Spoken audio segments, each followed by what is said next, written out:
ഏകാഗ്രതയില്ല, focus ചെയ്യാൻ പറ്റുന്നില്ല, വലിയ തോതിൽ ഡിസ്ട്രാക്ഷൻ, ടെൻഷൻ.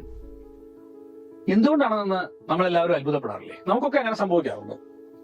ഏകാഗ്രത ഉണ്ടാവാറില്ല, ഫോക്കസ് ചെയ്യാൻ പറ്റുന്നില്ല, അല്ലാതെ നമ്മൾ പല കാര്യങ്ങളിലേക്ക് നമ്മളെ ഡിസ്ട്രാക്ട് ചെയ്യുന്നു. അതുകൊണ്ട് തന്നെ നമുക്ക് ടെൻഷൻ വരുന്നു.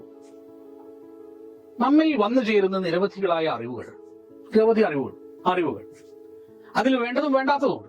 പക്ഷെ നമ്മൾ അതെല്ലാം സ്വീകരിക്കുന്നുണ്ട്. എല്ലാ അറിവും സ്വീകരിക്കും.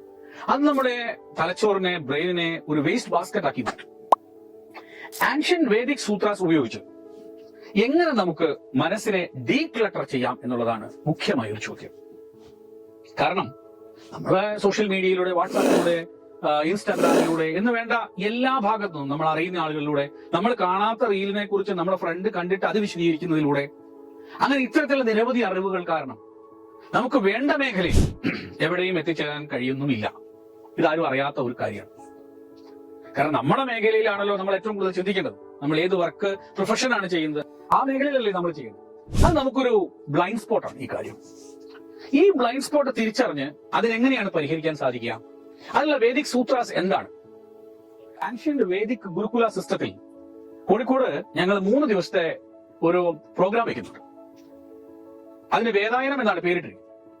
കക്കോടിയിലെ പൂനൂർ പുഴയുടെ തീരത്ത് താമസിച്ചുകൊണ്ട് അവിടെ തന്നെ തയ്യാറാക്കുന്ന ഭക്ഷണം കഴിച്ചുകൊണ്ട് നിങ്ങൾക്ക് അവിടെ നിന്ന് കറന്നെടുക്കുന്ന പാലാണ് പശുവിന്റെ. അങ്ങനെ ഗോശാലയുടെ സമീപത്ത് എല്ലാ സൗകര്യങ്ങളോടും കൂടി 3 ദിവസം നീണ്ടു നിൽക്കുന്ന റെസിഡൻഷ്യൽ പ്രോഗ്രാം നടത്തി.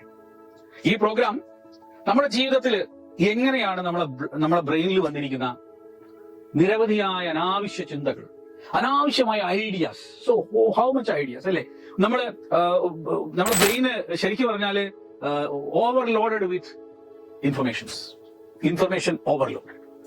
സോ നമുക്കതിന് മാറ്റം വരുത്തണം. അതിനാണ് നമ്മൾ വേദിക് സൂത്രാസ് ഉപയോഗിക്കുന്നത്. ധ്യാനവും മറ്റനേകം പദ്ധതികളും ഉൾക്കൊള്ളുന്ന ഈ 3 ദിവസത്തെ പ്രോഗ്രാമിന് നിങ്ങളെ ഞാൻ ക്ഷണിക്കുന്നു. എല്ലാവർക്കും ഹൃദയ നമസ്കാരം.